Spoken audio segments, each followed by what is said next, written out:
Hello, and welcome back to yet another episode of Why You Should Watch. This will mark the first episode of Why You Should Watch with my new rebranding, so let me know what you think in the comment section below. I'd also like to say, if you haven't already considered subscribing, why not try it? If you end up not liking my content, you can always unsubscribe later, it's free. And, as another shameless YouTube plug, it would be greatly appreciated if you liked the video due to YouTube's video suggestion algorithm. Now, back to the video. 7 Seeds originally began as a manga in 2001, all the way to 2017, by author Yumi Tamura, who, might I add, is more beautiful than the word beautiful itself. A quick little simp for you over there. The manga consisted of about 35 volumes and 177 chapters that spanned across a decade, along with a prequel and a sequel. The whole series would be classified as a Shoujo horror adventure manga set in a post-apocalyptic world where people in groups of 7s would set out to repopulate the world and prevent humans from becoming extinct, hence 7 Seeds.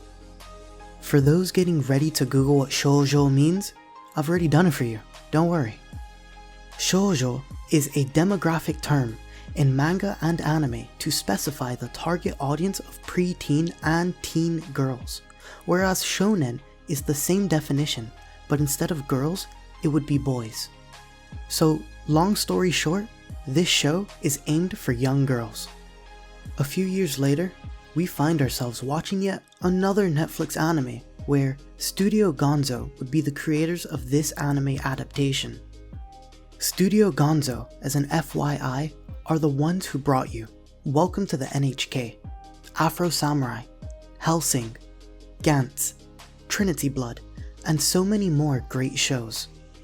So, 7 Seeds would be hopefully another one added to the list. I will add that luckily for myself, I was able to watch the anime with part 1 and 2 available, so my opinions of the finished seasons as a whole will differ from those who only saw the anime when the first season was available. I say this because I know the first season had a ton of mixed reviews, and I too was quite cautious when selecting this show. Even the animation style is reminiscent of the early 2000s, so I felt that the animation budget was quite short and relatable to the manga for the art sequences, but not in a good way. However, even knowing these details of shoujo anime with poor graphics and mixed reviews, I managed to binge watch the entire 2 seasons back to back, wasting away in my bedroom as I wanted to find out what would happen next. Something that had lingered in the back of my mind while I was watching this show was the strong vibes relating to anime such as Batum, as well as Promised Neverland. I would even go as far to say it felt like an anime version of the TV show, The 100. So, for those of you who've seen at least one of those shows and walked away satisfied, then I'm sure you would enjoy this show too. Moving on, the second season was by far better than the first season, as it mainly focused on the rise of each season and how they formed groups along with the first-hand problems in this dystopian-like environment. They often switched back and forth between teams and characters as a feeble attempt for character development. I eventually found it quite confusing towards the end of the first season. Now, the second season is a lot better because it was able to permeate each character, hence manifesting a more intriguing story. The characters, especially the main ones, had more screen time and they fleshed out very nicely. Compared to the first season, where they were very static, this season they arguably were very round and dynamic. The ultimatum of the second season would be to have hope for the main characters, especially for and to finally meet each other after a very suspenseful set of episodes, and for their longevity and prosperous life, of course. If you're wondering why I censored those 2 names earlier, it's to protect you from spoilers. See, I can be considerate sometimes.